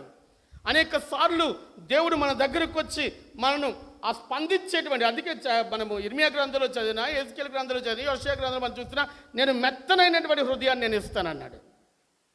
మీలో ఉన్న రాతి హృదయాన్ని తీసేసి మాంసపు గుండె నేను మీకు ఇస్తాను. దేవుని మాటకు స్పందించేటువంటి హృదయం, దేవుని యొక్క వాక్యానికి స్పందించగలిగినటువంటి హృదయం. ఎప్పుడైతే నీవు దేవుని మాటకు నువ్వు స్పందించగలుగుతావో, ఇదిగో ఆ హృదయంలోనికి ఆ క్రీస్తు అనేటువంటి ఊటని హృదయంలో ఉబకడం ప్రారంభిస్తుంది. ఆ ఉబికినటువంటి ఊట సముద్రంలో పడితే ఏమైందట, అవి అనేక మందికి ఏమైపోయింది, ఉపయోగకరంగా మారిపోయింది. ఆ సముద్రపు నీళ్ళు ఏమైపోయట, మంచి నీళ్లుగా మార్చబడ్డాయి. సముద్రపు నీళ్ళే మంచి నీళ్ళుగా మార్చబడితే మన జీవితాన్ని మార్చడం ఆయనకి ఒక పెద్ద ఇదా. ఇంకో మాట రాయబడింది, యేస్కేలును ఆ 1000 మూరలు కొలిచి నడిపిస్తూ ఉన్నప్పుడు తిరిగి మరలా తీసుకెళ్తున్నప్పుడు యేస్కేలు అక్కడ చెప్తున్నాడు, ఆ నదీ తీరమున ఇరుప్రక్కల యమునయట సకల జాతి వృక్షాలు అక్కడ ఉండాలని గమనిస్తూ ఉన్నాడు. ఆ నది నీరు పారుచున్న చోటెల్లా, ఆ నది నీరు ఎక్కడికి పారుతుందో అక్కడ ఏముందట, ఆరోగ్యం ఉంది. ఇక్కడ ఏమీ నిలవండిపోయేటువంటి నీరు కాదు అది. ఏమంటే అక్కడ కలరా, డయేరియా వచ్చేటువంటి పరిస్థితులు కావు, డెంగ్యూ వచ్చేటువంటి పరిస్థితులు కావు, దోమలకు అనారోగ్యాలకు నిలయమైనటువంటిది కాదు.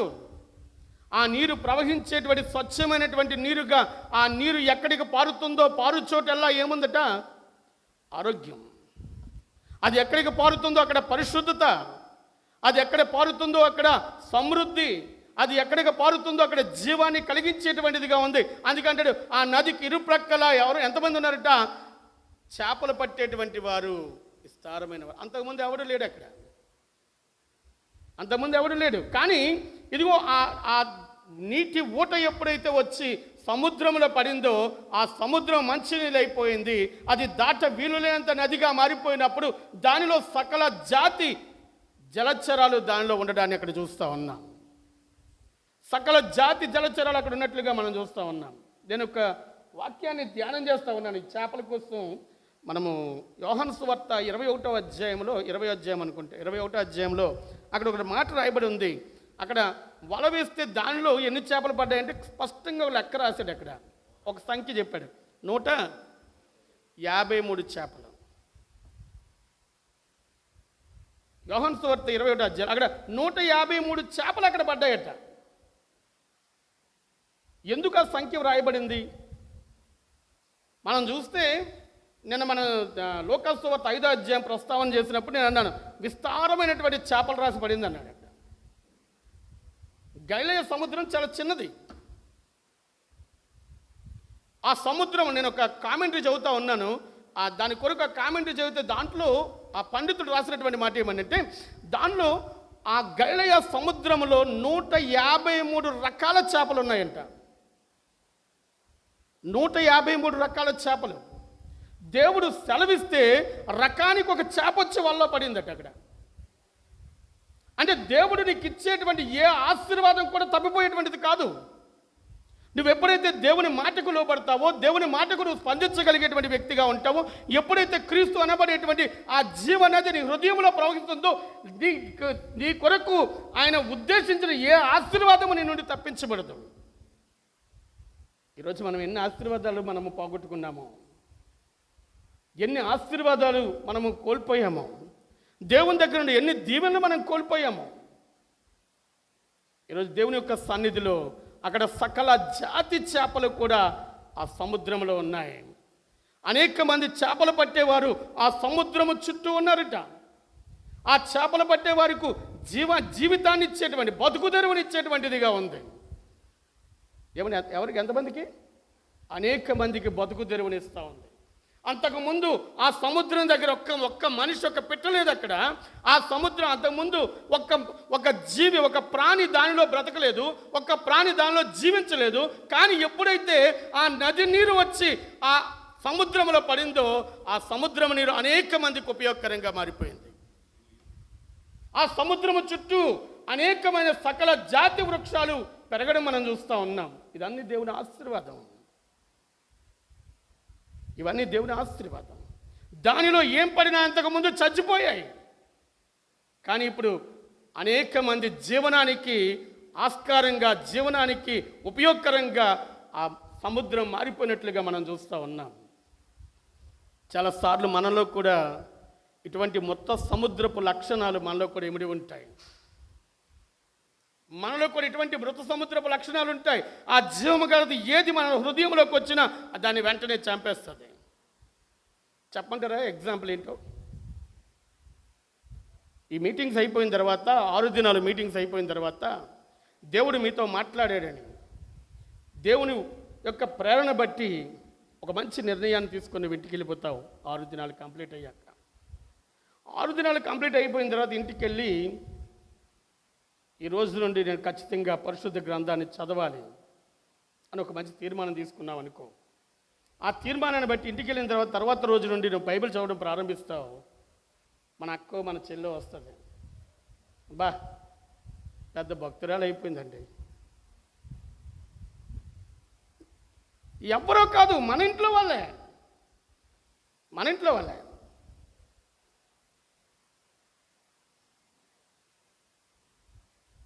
అయ్యో నా కూతురు బైబిల్ చదువుతుంది, లేదు మా అక్క బైబిల్ చదువుతుంది, మా చెల్లి బైబిల్ చదువుతుంది, మా అన్న బైబిల్ చదువుతున్నాడు, ఇది ఉండదు మనకి.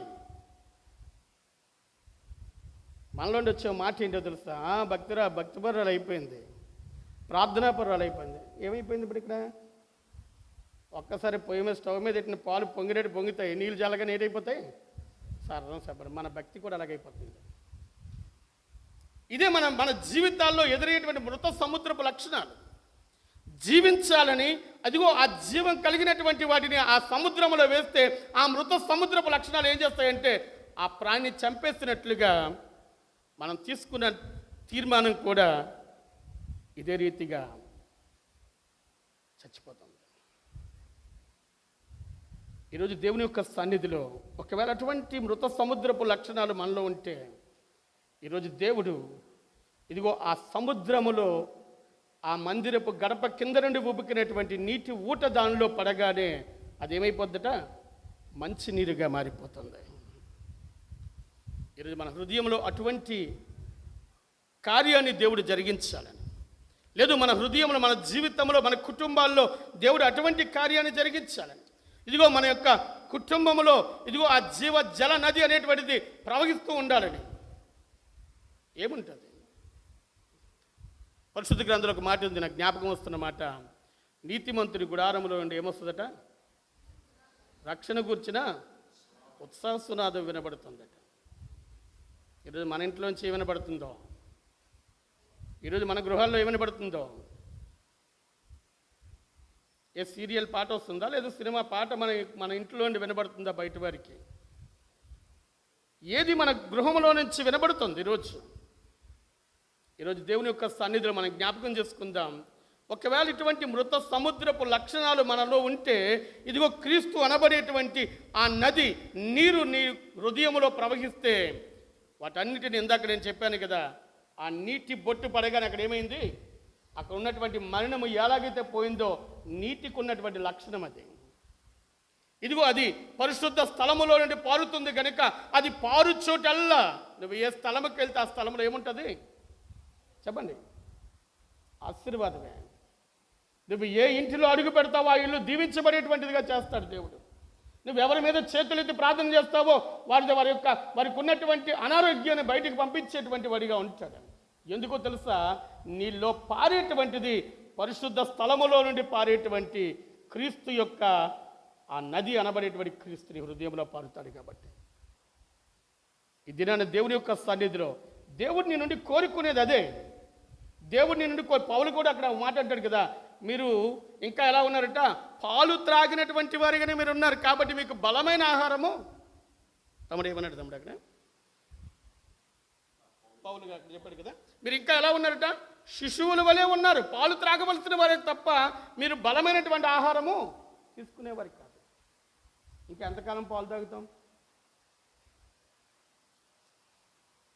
ఎన్ని సంవత్సరాలు పాలు తాగేటువంటి వారిగా ఉంటాం? దేవుని యొక్క శక్తిని ఏమాత్రము కూడా మనం అనుభవించలేనటువంటి వారిగా, ఇంకా పాలును మాత్రమే అపేక్షించేటువంటి వారిగా, పాలు త్రాగేటువంటి వారిగా, ఇంకా మనం ఎక్కడున్నామంటే పునాది వేయబడేటువంటి స్థలంలోనే ఉంటే నువ్వు ఎప్పుడు కట్టబడతావు మందిరంగా? ఎన్ని సంవత్సరాలు మనం ఇలాగ హెచ్చరించబడేటువంటి వారిగా మనం ఉంటాం. ఎన్ని సంవత్సరాలు మనం వాక్యం అనగానే ఏమైపోతుందో తెలుసా? మనం ఎందా చెప్పాను కదా, పాల పొంగులాగా వెంటనే పొంగిపోతాం. వాక్యం విన్నంత వరకు ఎలా ఉంటుందో తెలుసా? మన యొక్క రామాలను ఎక్కబరుచుకుంటే అబ్బా రేపు ఇలా ఉండాలనుకుంటాం. ఇంటికి వెళ్ళిన తర్వాత ఏమైపోద్ది? ఇదంతా బూడిదలో పోసిన పన్నీరే.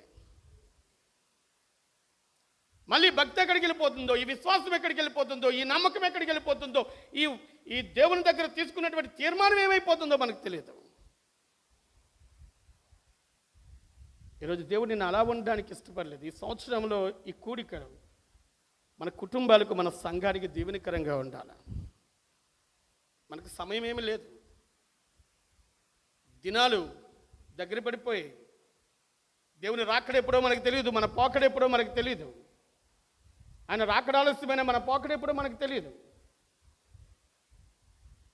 ఆయన వచ్చే సమయాన్ని, ఆయన పిలిచే సమయంలో నువ్వు సిద్ధపాటు లేకపోతే, ఆయన ఆత్మచేత నింపబడినటువంటి వ్యక్తిగా నువ్వు లేకపోతే, ఆయన వచ్చేటువంటి సమయంలో నువ్వు బూడిదగా ఆత్మను నువ్వు దక్కించుకొని శరీరాన్ని నువ్వు బూడిద చేయకపోతే, నువ్వు శరీరాన్ని మిగిల్చుకుంటే మన గతేంటి?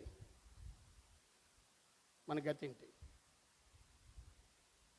ఒక్కసారి మన బొందులో ఊపిరిపోతే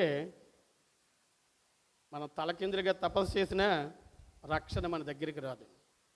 దీనికి బెస్ట్ ఎగ్జాంపుల్ మనకు తెలుసు. ధనవంతుడు లాజరు ఉపమానం యేసుక్రీస్తు ప్రభువు చెప్పారు. ఆయన అన్నాడు, ఏమన్నాడంటే, అయ్యా లాజర్ని పంపించయ్యా, నాకు ఇంకా భూమి మీద ఎంతమంది ఉన్నారట? 5 సహోదరులు ఉన్నారు, వారికి చెప్పొస్తాడు. లాజర్ని పంపితే వాళ్ళు నమ్ముతారు. ఏమడుగుతున్నాడు? అద్భుతం కావాలా? అద్భుతం చూస్తే తప్ప మన నమ్మకం మనం లేదు. ఈరోజు అద్భుతాలు కాదు మన జీవితంలో కావాల్సింది. ఈరోజు శారీరక సంబంధమైనటువంటి, లోక సంబంధమైనటువంటి విషయాలు కాదు. అందుకే పౌలు అంటాడు, ఈ జీవిత కాలం మట్టిగా అంటే నాకంటే భ్రష్టుడు ఎవడు, దౌర్భాగ్యుడు ఎవడు లేడంటాడు. ఈరోజు దేవుని సన్నిధిలో ఈరోజు మన యొక్క జీవితం సాఫీ గడిచిపోవచ్చు. ఈరోజు మన యొక్క దైనందిన జీవితము హ్యాపీగా గడిచిపోవచ్చు. కానీ తర్వాత మన పరిస్థితి ఏంటి? ఈరోజు దేవుడు మనకు దొరికేటువంటి కాలంలోనే దేవుని మనం నిర్లక్ష్యపరిస్తే, దేవుని ఆత్మ విరివిగా ఆయన మనకు అనుగ్రహించినటువంటి సమయంలో దేవుని ఆత్మను పొందుకోకుండా మనం ఉంటే, రాన్నటువంటి దినాలు మన పరిస్థితి ఎలా ఉంటుంది? నేను ఎప్పుడో ఒక మాట చెప్తాను సంఘంలో, ఈరోజు దేవుని కృప నీ మీద ఉంది. పరిశుద్ధ గ్రంథాన్ని చేతపట్టుకున్నావు, దేవుని కృప నీ మీద ఉంది. మన గృహాల్లో ఒక్కొక్కరి ఇళ్లలో 7, 8, 10, 15 బైబిళ్ళు మన గృహాల్లో ఉన్నాయి. కానీ రాబోయేటువంటి కాలంలో పరిశుద్ధ గ్రంథాన్ని తాకేటువంటి పరిస్థితి కూడా ఉండకపోవచ్చు. ఈరోజు నీ చేతిలో పరిశుద్ధ గ్రంథం ఉంటే దాన్ని నిర్లక్ష్యపరుస్తూ, కనీసం దాన్ని చదవకుండా ఎక్కడో పక్కన పెట్టి మరలా నువ్వు ప్రార్థనకు వచ్చినప్పుడే దాన్ని దులుపుకొని వస్తున్నావేమో. పరిశుద్ధ గ్రంథాన్ని చదవాలని తహతహపడేటువంటి వారు పరిశుద్ధ గ్రంథము దొరక్క ఎన్నో బాధలు పడుతూ ఉంటే, నీకు విరివిగా దేవుని యొక్క వాక్యం దొరికినప్పుడు దాన్ని నిర్లక్ష్యపరుస్తున్నావేమో. ఒక భక్తుడు అందుకే రాసినట్టున్నాడు. ఏమని రాసిన పాట తెలుసా? నాకు చూపు ఉన్నంత వరకు చదవలేదు నీ గ్రంథమని. చూపు పోయిందట, ఇప్పుడు కళ్ళు కనబట్టలేదు. ఇప్పుడు అన్నాడట, నా చూపు పోయాక చదవాలనుంది నీ గ్రంథాన్ని అట. ఎందుకు? మళ్ళీ ఇచ్చేస్తే మళ్ళీ ఒక 10 సంవత్సరాలు. నాకు బలం ఉన్నంత వరకు నీ కార్యం ఏది చేయలేదు, బలం అంతా పోయింది. పోయిన తర్వాత ఇప్పుడు నాకేముంది? నీ కార్యాలు చేయాలని ఉంది, మళ్ళీ నాకు బలం ఇచ్చి ప్రభువా. ఎంత స్వార్థపరులు అండి మనం. ఇది నా ప్రియ దేవుని యొక్క సంఘమా, దేవుని యొక్క సన్నిధిలో ఇదిగో మనకు దొరికినటువంటి సమయంలో దేవుని ఆత్మ అనబడేటువంటి ఆ నీరు ప్రవహిస్తున్నప్పుడు, ఇదిగో దానిలో నుండి మనము నడవడానికి మనం ఇష్టపడేటువంటి వారిగా ఉంటే, ఏస్కేలు చూసినట్లుగా సకల జాతి వృక్షాలు నువ్వు చూస్తావు. సకల జాతి దీవెన, ఇదిగో ప్రతి ఆశీర్వాదాన్ని పొందుకునేటువంటి వ్యక్తిగానే ఉంటావు. కింద ఒక మాట చదువుదాం. ఈరోజు దేవుని యొక్క సన్నిధిలో మనం జ్ఞాపకం చేసుకుందాం. ఆ నది ఎక్కడ ప్రవహిస్తే అక్కడ ఆరోగ్యం ఉంటుంది, ఆ నది ఎక్కడ ప్రవహిస్తే అక్కడ సమృద్ధి ఉంటుంది. ఈరోజు మన ఆత్మీయ అనుభవం, మన ఆత్మీయ జీవితంలో మన ఆత్మీయ జీవితంలో మనము ఒక్కసారి మనం పరిశీలించుకుందాం. మన విశ్వాస జీవితము లేదు, మన విశ్వాస అనుభవము లేదు, మన ప్రార్థన అనుభవము, మన ఆత్మీయ జీవితం అనేటువంటిది ఏ లోతులో మనం ఉన్నాం? శీలమండల లోతులో ఉన్నావా? ఈరోజు నీ ప్రార్థనా జీవితం లేదు, నీ విశ్వాస జీవితము చీలమండల లోతులో ఉన్నావా? లేదు మోకాళ్ళ లోతులో ఉన్నావా? లేదు మొల లోతులో ఉన్నావా? దాట వీలు లేనంత విస్తారమైనటువంటి నదిగా మార్చబడేటువంటి లోతులో ఉన్నావా? దేవుడు కోరుకునేది అది, చివరగా దాట వీలు లేనంతగా. ఇదిగో ఆ సమయంలో ఏది కూడా లోకంలో ఉన్నది ఏది కూడా నిన్ను ఏమాత్రము కూడా ఆత్మజాలనటువంటి స్థితిలోకి నడిపించబడుతుంది. ఎప్పుడైతే నువ్వు దాట వీలులేంత నదిగా నువ్వు మార్చబడతావో, అక్కడ ప్రకటన గ్రంథంలో 22వ అధ్యాయము 2వ వచనంలో ఒక మాట రాయబడి ఉంది. ఎవడైతే జయిస్తాడో జయించు వానికి ఏముంటుందట? జీవవృక్ష ఫలాన్ని. మీరు చదవండి. జీవవృక్ష ఫలాన్ని నేను భుజింపనిస్తానంటాడు. దాన్ని ఎక్కడ జీవవృక్ష ఫలాన్ని ఎక్కడన్నా మనం చదివామా? ముందు ఏమన్నా ఎవరికైనా జ్ఞాపకం ఉందా? ఈ నది యొక్క ఆవల ఈవల జీవవృక్షం ఉండెను, అది నెల నెలకు 12 కాపులు కాయను. ఆ వృక్షము యొక్క ఆకులు జనములను స్వస్థపరచుటకై వినియోగించును. ఇక మీద శాపగ్రస్తమైనది దానిలో ఉండదు. చూడండి ఇక్కడ ఎంత శ్రేష్టమైనటువంటి మాట. మీరు ఎహెజ్కేలు గ్రంథం, మనం చదివిన ఎహెజ్కేలు గ్రంథము 47వ అధ్యాయం 12వ వచనం కూడా ఇదే ఉంది. 12వ వచనం చదవండి. అది ఎహెజ్కేలు గ్రంథం 47వ అధ్యాయం. నదీ తీరమున ఇరుప్రక్కల ఆహారం ఇచ్చు సకల జాతి వృక్షములు పెరుగును, వాటి ఆకులు వాడిపోవు, వాటి కాయలు ఎప్పటికీ రాలిపోవు. ఈ నది నీరు ఆ చెట్టు ఒక్కసారి ఆగుదాం అమ్మ, ఒకసారి ఆగుదాం. ఆ చెట్టు కాయలు ఎప్పటికి వస్తుందట? ఇలాంటి చెట్టు ఎక్కడైనా చూసారే మనం? నాకు తెలిసి చెట్లు ఎప్పుడు కూడా సంవత్సరానికి ఒక కాపు కాస్తుంది. మన మామిడి చెట్టు ఉందనుకోండి, సంవత్సరానికి ఎన్నిసార్లు కాస్తుంది? ఒకసారి కాస్తుంది. ఎన్ని కాయలు కాస్తుందమ్మా? అంచనా చెప్దాం, మీకు అర్థం అవడం కోసమే, గుర్తుంటుంది కదా ఎప్పటికైనా. ఒక సంవత్సరంలో కాపు కాస్తుంది. ఒక కాపుకి ఎన్ని కాయలు వస్తాయి? ఒక కొబ్బరి చెట్టు తీసుకుందాం, కొబ్బరి చెట్టుకి ఒక కాపు కాసింది అనుకోండి, ఎన్ని కాపులు వస్తాయి అన్న? చెప్పండి, మీరని చెప్పండి, పర్లేదు. ఎన్ని వస్తాయి? కాపు ఎన్ని వస్తాయి? ఒక కాపు అంటే ఒక సంవత్సరం కాసిన కాయలు. ఎన్ని కాయలు వస్తాయి? ఒక 50 వస్తాయి అనుకుందామా? మన ఇంట్లో మన పెరట్లో మామిడి చెట్టు ఉంది, సంవత్సరం కాయలు కాసింది, ఒక 50 కాయలు కాసింది అనుకుందాం. అంతే, ఆ సంవత్సరం అయిపోయింది. అంతే కదా? మళ్ళీ మధ్యలో ఏం కాస్తుందా? నెలకి కాయదు కదా, సంవత్సరానికి ఒకసారి కాస్తుంది. కానీ ఇక్కడ పరిశుద్ధ గ్రంథంలో చెప్పబడినటువంటి వృక్షము, ఆ చెట్టు నెలకు కాపు కాస్తుందట. అంటే మనం వేసుకున్నటువంటి లెక్క ప్రకారం కాపుకు 50 కాయలు అయితే, అంటే నెలకి ఎన్ని కాయలు? 12 నెలలకి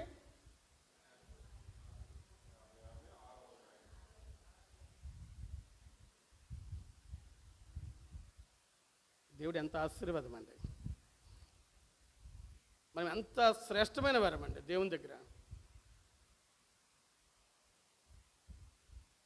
అందుకే దేవుని వాక్యంలో అక్కడ చెప్పబడిన పిచ్చుకల కంటే మీరు శ్రేష్ఠులు కారా? ఆ శ్రేష్టత ఏంటో తెలుసా? నెలకు కాపు కాసేటువంటి మనం. కాపు అంటే ఒక్క కాయ కాదు సుమా, కాపు అంటే అనేకమైనటువంటి కాయలు కలిపితేనే కాపు. నెలకు కాపు కాస్తుంది. నెలకి మనం అనుకున్నటువంటి లెక్క ప్రకారం 50 కాపు అంటే మనము ఆశీర్వాదాన్ని, దేవుని యొక్క దీవెన తీసుకుంటే నెలకు మనకి ఎన్ని దీవెనలు రావాలా చెప్పండి? నెలకి ఎన్ని దీవెనలు రావాలా? మనం అనుకున్న లెక్క ప్రకారమే 50 దీవెనలు రావాలా? నాన్నగారు అంతేనా? దేవుని దగ్గర నెలకి ఎన్ని ఆశీర్వాదాలు రావాలి మన కుటుంబానికి? 50 ఆశీర్వాదాలు రావాలా? ఎన్ని ఆశీర్వాదాలు మనం నెలకు మనం పొందుకుంటున్నాం, ఎన్ని కోల్పోతూ ఉన్నాం, ఎన్ని మనం జారవిడుచుకుంటున్నాం? ఎప్పుడన్నా మనం ఆలోచన చేస్తామా? ఏమని అంటే నెలకి 50 అంటే సంవత్సరానికి 600 దేవుని యొక్క దీవెన రావాల్సినటువంటి వాటిని మనం ఊరికినే వదిలేస్తున్నాం అంతే. దేవుడు ఇచ్చిన దాన్ని పొందుకోకుండా మనం దేవుని దగ్గర ప్రభు నాకు అది లేదు ఇది లేదని దేవుని దగ్గర ఏకరువు పెడతా ఉన్నాం. ఆ నది నీరు నీ హృదయంలో ఉండి ప్రవహిస్తే మనం చదువుతాం కదా, కీర్తన గ్రంథం 1వ కీర్తన 3వ వచనంలో అక్కడ ఉంటుంది, నీటి కాలవలో ఎవరు నాటబడినటువంటి వాడిగా, ఆకువాడిక తన కాలమందు ఫలమిచ్చేటువంటి చెట్టు వలెను ఉంటావు. పైన చెప్పాడు అక్కడ మాట, ఊరికనే కాదు. పైన ఏమన్నాడు? దుష్టులు ఆలోచన చొప్పున నడవక, పాపుల మార్గం నిలవక, అపహాసకులు కూర్చున్న చోటున కూర్చుండక, కూర్చుండగా నేను కూర్చోలేదులే, నేను చేయలేదులే అంటే సరిపోదు. అక్కడ ఒక మాట రాశాడు, యెహోవా ధర్మశాస్త్రమును ఆనందించు దివారాత్రము దాన్ని ధ్యానించువాడు ధన్యుడు అతడు. మనం కాదు. ఎవరైతే దివారాత్రము దేవుని యొక్క వాక్యాన్ని ధ్యానం చేస్తాడో, ఎవరైతే దుష్టుల ఆలోచన చొప్పున నడవకుండా, పాపుల మార్గాన్ని నిలవకుండా, అపహాసకులు కూర్చుండేటువంటి చోటును కూర్చుండకుండా దేవుని యొక్క ధర్మశాస్త్ర గ్రంథాన్ని చేత పట్టుకొని భక్తితో ఆయన సన్నిధిలో మనం కూర్చుంటామో, బలిపీఠం దగ్గర మనం ఉంటామో, అటువంటి వాడు ఆకువాడిక తన కాలమందు ఫలమిచ్చు చెట్టు వలె ఉంటాడు. చాలాసార్లు మనం ఏమనుకుంటామంటే, పరిశుద్ధ గ్రంథాన్ని చదివి దేవుడి వాగ్దానం చేసావు కదా, ఈ వాగ్దానం నా జీవితంలో ఎందుకు నెరవేర్చలేదని ప్రార్థన చేస్తాం. కీర్తనగాడు అక్కడ మాట్లాడు 23వ కీర్తన అన్నాడు, యెహోవా నా కాపరి, నాకు లేమి కలగదు. ఎవరికి లేమి కలగదు? ఆయన కాపరత్వం కింద నువ్వు ఉన్నప్పుడు, ఆయన గొర్రెగా నువ్వు ఉన్నప్పుడు, ఆయన కాపరత్వంలో నువ్వు ఇమడగలిగినప్పుడు ఇదిగో నీకు లేమి కలగదు. అంతేగాని మన ఇష్టానుసారంగా మనం జీవించేసి ఆయన ఆధీనంలో ఉండకుండా, ఆయన మాట వినకుండా మన ఇష్టానుసారంగా జీవించేస్తే నాకు లేమి కలగదు అంటే అవ్వదండి అది. అందుకే ముందు వాక్యం నేను చెప్పినప్పుడు చెప్పాను, ఏ మాట అయినా మనం సరిగా దాన్ని అవగాహన చేసుకోవాలి. దేవుని వాక్యాన్ని మనం అర్థం చేసుకున్నప్పుడే ఇదిగో ఈ దినాన్ని దేవుని యొక్క సన్నిధిలో ఎందుకు మనం భ్రష్టత్వంలో ఇంకా ఉండిపోయాం, ఎందుకు దేవుని దీవెన పొందకుండా, దేవుని శక్తిని మనం పొందకుండా ఉండిపోయామంటే కారణం అదే. నెలకు కాపు లేనటువంటి స్థితిలో మనం ఉండిపోయాం.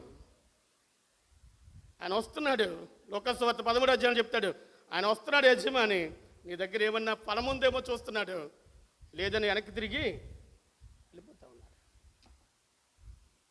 ఎన్నిసార్లు పంపిస్తాం అలాగా? ఎన్నిసార్లు ఆయన నీ వైపు తొంగి చూస్తూ ఉన్నాడు? ఎన్నిసార్లు ఆయన బాధపడుతూ ఉన్నావు? ఎన్నిసార్లు ఆయనకు దుఃఖాన్ని కలిగించినటువంటి వారిగా ఉన్నాం? ఇదిగో నా బిడ్డలు ఆశీర్వదించబడాలని, ఇదిగో ఆ నీరు అనబడేటువంటి ఆ నది అనేటువంటి ఆ నీటిని నేను వారి కొరకు నేను ఇచ్చానే, క్రీస్తు అనబడేటువంటి కుమారుణ్ణి. ఆ క్రీస్తు అనబడేటువంటి కుమారుని యొక్క రక్తము ద్వారా పాప విమోచన కలిగించానే. మనం చూస్తే ఆ జీవ వృక్ష ఫలాన్ని నేను భుజింపనిస్తాను ప్రకటన గ్రంథంలో చెప్పాడు. మనం ఎక్కడ చూస్తాం ఆ జీవవృక్ష ఫలాన్ని? ఆ జీవవృక్షం మనకి ఎక్కడ కనబడుతుంది? ఆది కాండంలో మొదట ఆదాము అవ్వలు ఏదైనా తోటలో ఉన్నప్పుడు దేవుడు ఉంచినటువంటి జీవవృక్షం. ఏదైతే ఆదాము కోల్పోయాడో మరలా యేసు క్రీస్తు ప్రభు ద్వారా మరలా ఆ జీవవృక్షాన్ని, ఆ వృక్ష ఫలాన్ని నీకు భుజింపనివ్వడానికి దేవుడు ఆరాటపడుతూ ఉన్నాడు. ఆనాడు ఆదాము తునప్రాయంగా విడిచిపెట్టినట్టే ఈరోజు మనము కూడా దాన్ని విడిచిపెడతా ఉన్నామేమో. ఆనాడు ఆదాము పోగొట్టుకున్నటువంటి ఆశీర్వాదాన్ని దేవుడు మరలా తిరిగి నీకు ఇవ్వడానికి ప్రయత్నం చేస్తూ ఉన్నప్పుడు ఈరోజు మనం చేస్తున్నది ఏంటి? ఈరోజు దేవుడు మనకు అన్ని అవకాశం ఇచ్చాడు, ఇంత స్వాతంత్రత ఇచ్చాడు, ఇంత స్వేచ్ఛ ఇచ్చాడు ఆయన ఆరాధించుకోవడానికి. ఎలాగో మనం ఆరాధిస్తున్నాం ఆయన్ని? నెలకు కాపు కాసేటువంటి స్థితిలో మనం ఉన్నామా? ఎప్పుడైనా మనం ఆలోచించావు, ప్రభా ఎందుకు నేను కాపు కాయలేకపోతున్నానని? ఏమని యజమాని చెప్పినప్పుడు దీన్ని నరికించి వేయమని చెప్పినప్పుడు తోటమాలి బ్రతిమాలుతాడు, అయ్యా దీని చుట్టూ నేనేం చేస్తాను? తవ్విస్తాను, దానిలో ఉన్నటువంటి రాళ్ళన్నీ పెరికి తీసేస్తాను, దానికి ఎరువేస్తాను, ఫలించినా సరే లేని యెడల దేవుడు తన దాసుల ద్వారా అనేక సార్లు ఇదిగో నీలో ఉన్నటువంటి రాళ్లను వెలికి తీస్తా ఉన్నప్పుడు నువ్వు ఎన్నిసార్లు నొచ్చుకొని ఇక్కడ ఈ ప్రాంతం నుంచి వెళ్ళిపోయావు? అనేక సార్లు నువ్వు కాపు కాయాలని, నువ్వు ఫలించాలని, దేవునికి ఇష్టమైనటువంటి బిడ్డగా దేవుని యొక్క ఆకలి తీర్చాలని ఆయన దాసుడు ప్రయత్నం చేస్తున్నప్పుడు ఎన్నిసార్లు ముఖం తెచ్చుకొని వెళ్ళిపోయాం? ఈరోజు దేవుడు నేను అడుగుతా ఉన్నాడు ఒక్క మాట. నువ్వు పోగొట్టుకున్న ఆశీర్వాదాలు ఎన్నో తెలుసా? నువ్వు కోల్పోయినటువంటి ఆశీర్వాదాలు ఎన్నో తెలుసా? ఇప్పుడైనా నేను మరలా జ్ఞాపకం చేస్తున్నాను, యోవేలు గ్రంథం 2:12 ఇప్పుడైనా. ఎందుకు ఏడవాలి మనం? నేను అడిగాను కదా, ఎందుకు కన్నీరు కార్చాలా, ఎందుకు మనం దుఃఖించాలో తెలుసా? ఇదిగో ఇన్ని ఆశీర్వాదాలు దేవుడు మనకిస్తే, ఇదిగో నెల నెలకు కాపు కాసేటువంటి స్థితి దేవుడు మనకిస్తే, కనీసం కాపు లేనటువంటి స్థితిలో మనం ఉండిపోతా ఉన్నాం. కానీ మనం పాట ఏం పాడతాం? ఎండిన ఎముకలన్నీయు తిరిగి జీవింపజేయుమయా, ఎండిన ఎముకలన్నీయు తిరిగి జీవింపజేయుమయా, జీవనదిని నా హృదయములో